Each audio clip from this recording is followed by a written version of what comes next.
I would like to start with a piece of cold press paper. Cold press paper because cold press paper is more user friendly. Let's start with this, right? Let's start with this working here, and I would say we can start blocking in a few. We don't have to block all of them in to draw all of them, but maybe we can start with these three here, right? So we can see how to approach this working here, right? All right, so let's see. You see, what we could do, right? We could start breaking this down in measurable segment, right? If you look at this segment in here and this segment in here, right? This probably is slightly bigger, right? So let's see. Yeah, it's slightly bigger. So what we could do, we could just divide, we could draw here a pyramid like that, right? Or a triangle like this, right?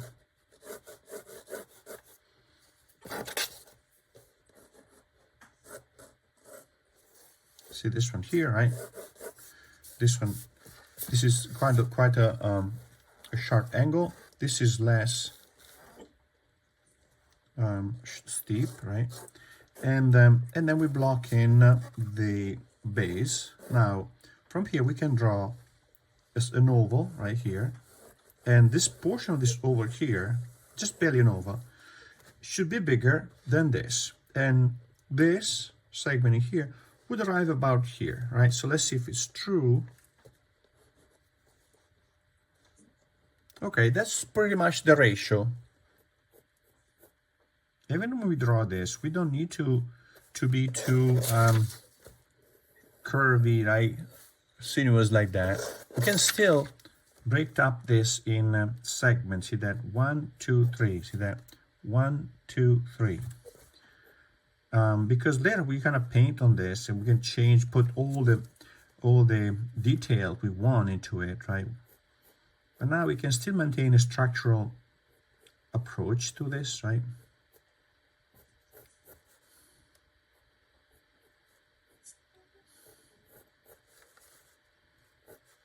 So this one here comes down like this, and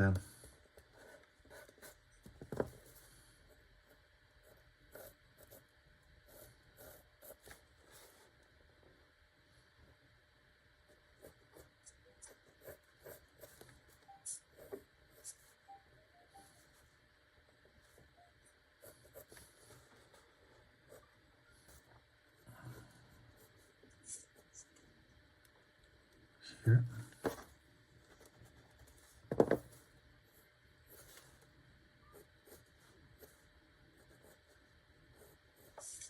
So I'm trying to figure out, see how these 3 points are lined up right here.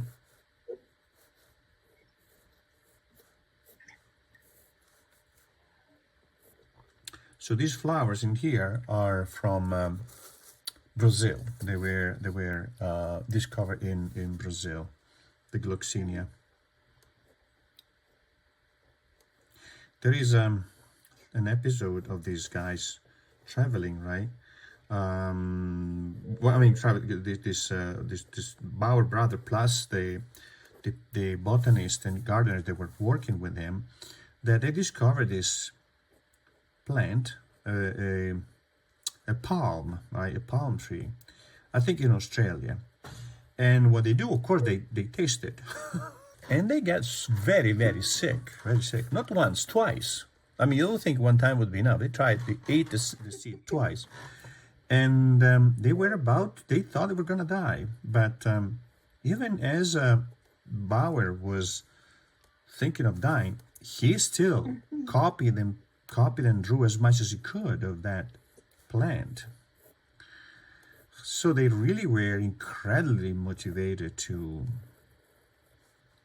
do this. I mean, that is almost like actually not almost, it's an obsession, which is a good kind of obsession, right? Obsession for art. It goes up here across, right? This goes across that here, right?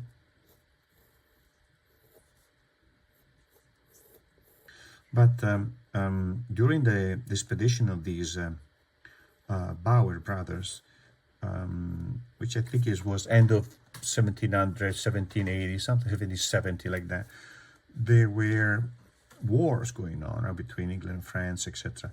And it was also the years of the Industrial Revolution, right? Thank to guess whom? King George, right? King George, the Somalian King George, right, was a great innovator, right? And not innovator, but promoter of industry, this kind of exploration, etc. The Industrial Revolution basically started with him, right? And the great innovation that happened around this period was the heated greenhouses. So the heated greenhouses with steam, they were heated with steam, right? And I think it was because of the steam engine used in the Industrial Revolution, etc. So now let's block in. We have that. I'm gonna finish this. I'm gonna finish this. Right? We see how this is oval here, right? Want to see? Let's look at the ratio between this and this. Because why is that? Because they look similar. So when I look at the measurement, I don't want to use. I always look at this and this. I try to be very pragmatic, right? If I see two measurements that look similar, I go for that. Makes sense? Because then the comparison is easier. So I look at this, and then I bring it here, right? And all right. So starting from, they're not exactly similar, right? But I can adjust for that, right? So, but let me see now. If I want to find out the proportional relationship, not just between this and that, but also between this and this. So if I can, a measurement in here, find a measurement here that can be similar to that, then I also relate these two to each other. So let's see now. I have a measurement right here, will travel, right? Let's see how big this is, right? All right. Look at that. It's slightly bigger. Okay. So now I take this and I move it here. Where from? Well, from the where this, see this is, where this is, right? Here. And now this ends up here. What height is it? It's about here. There you go. Now I have here that measurement, right? The measurement here.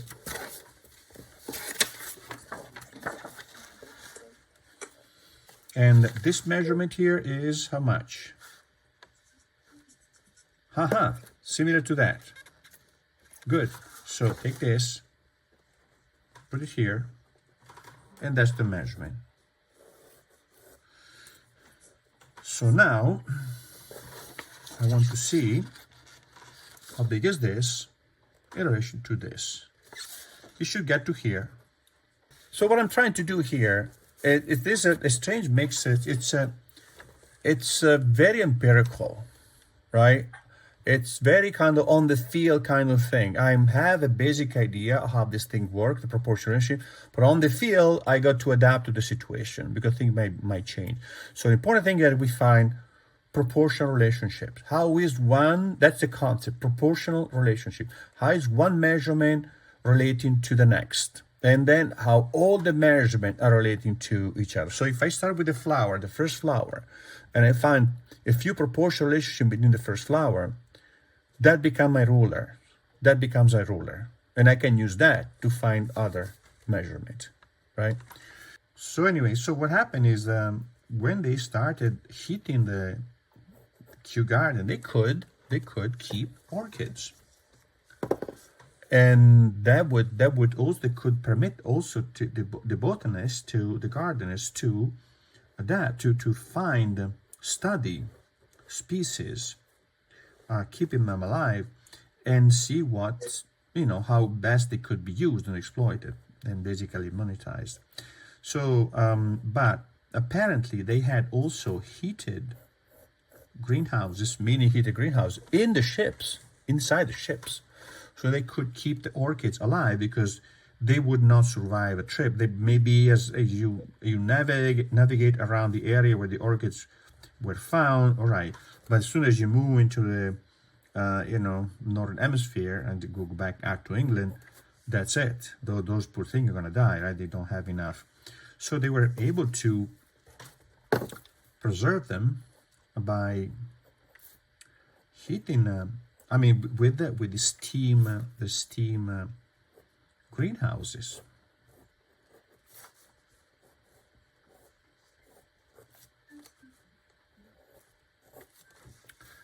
So that's beautiful. I'm gonna block this one here, and then I want to block these two. All right, and then we have time. We're gonna get in the other one, right?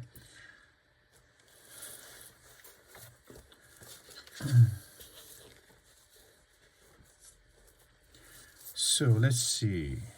We got this. Probably this comes from here. So here. So I think we need Cobalt Violet for this. Do you guys have Cobalt Violet? All right, so if we don't have Cobalt Violet, we're going to try to figure out to mix it. We're mixing it. Alizarin Crimson or Permanent Rose with a little bit Ultramarine Violet would do, right? So now let's see how long this is, right? Okay, it gets a little past the pedal here, right? Of course, you know, assuming I'm doing a good job with the measurement for the first one, and I'm not obsessing too much, because if I were to do a more precise work, right, yeah, then I would pay attention. But now my priority with you guys is to show the method, right, and go through the phases of painting this, right, the drawing phase, and then blocking in the colors, and then get into the details, right? So here, so I'm looking at this like this, right? This like a drop, see that, like a drop, and then we add this little thing at the end, right? So here like a drop. Actually it's lower here.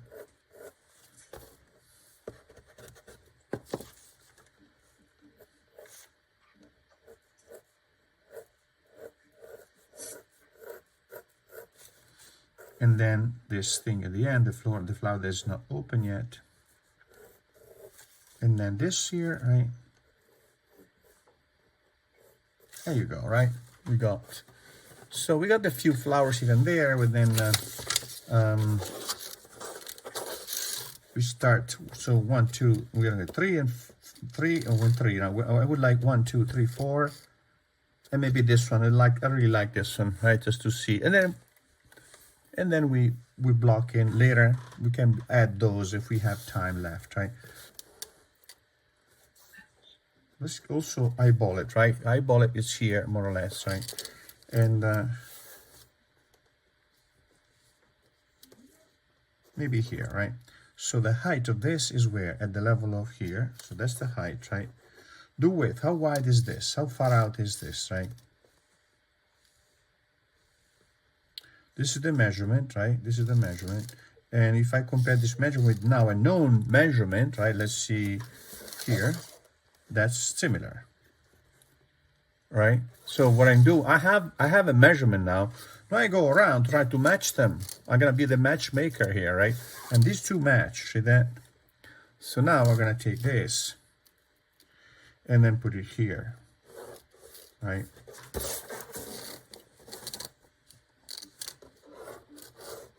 Here, like that, right? So now that's the other flower, and the height is this, so that's this corner here, right? Now from here, I go down, down, and this gets here, right? Here, like this. And from here, I go up, starting from here up, like this, right? And that's good enough, right? That's good enough. I'm blocking my overall pattern here. Now, from here, straight down the middle here, right? What is this? This is here, this is here, that here. Straight down like this, and then to the side and to the side, I add some, and then we'll see, we adjust. Right now we adjust. So,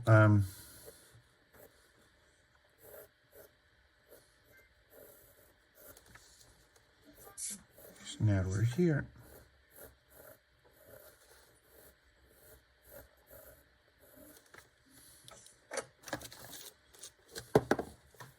maybe even a little bit less.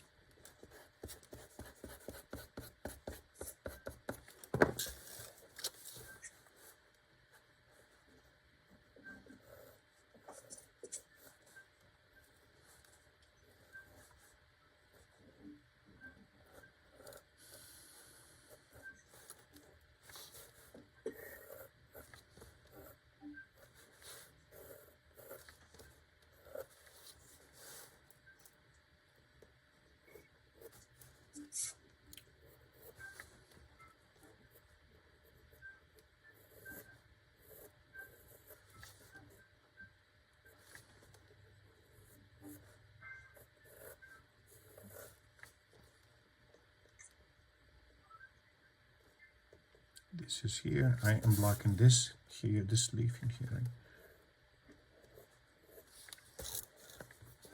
And then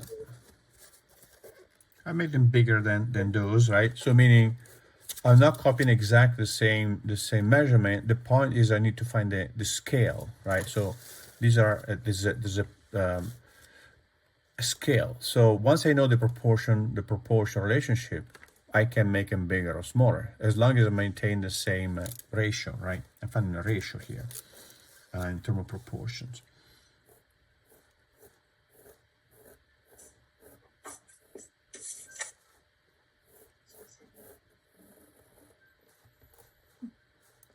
Here, right? So again, my flower is not exactly like those, but again, I don't want to really obsess too much. I just want to show the method and not spend too much time worrying about replicating this exactly the way it is, but the method is, that's the method, right? This is the method, right? So as we, for example, so we establish the width of this, right? We establish the width of this, right? When we start subdividing this in its component, now I have 1, 2, 3, 4 segments that if they are exactly the same as those, then that's further proof that I've done a good job. But in this case in here, this is too chubby. See that? So my flower is a bit too wide. I leave it like that. I noticed it, but I leave it like that. I make a decision, right? If we had more time, we could just spend time fixing it and then getting really, really precise. But the subdivision of your oval, for example, in the 5 segments permits you to increase the precision of your drawing. If they all fit properly, then it means that you've done a good job, right?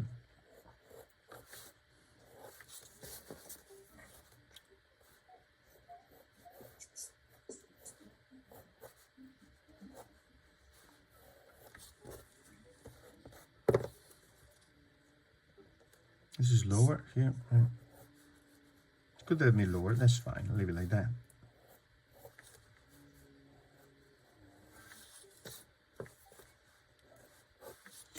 And so we bulk that in, right? And then we start painting, right? All right, so this one here, this little bud, right, is somehow in continuation with that, right? More or less. So let's say it's here, right? I might have to make it smaller because it's going out of the picture. That is the stem. What is the stem? Is about start from here, and I'm eyeballing this measurement here. Again, I don't want to be too obsessed, but I'm looking now the negative space here, this space in here, right? Try to have the same ratio right here, right? And that curves this up to here, right? Curves up to here, right? So basically, every time I make a mark, I want the mark to be informed. I know where it starts, I know where it goes, where it ends. And now I simply join the points, right? I merge the point A with point B.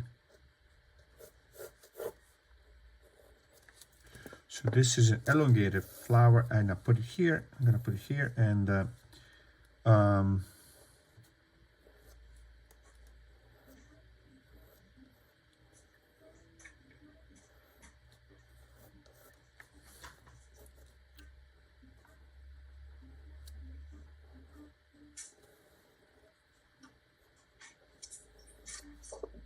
And I think these are the years also when Australia was discovered, right?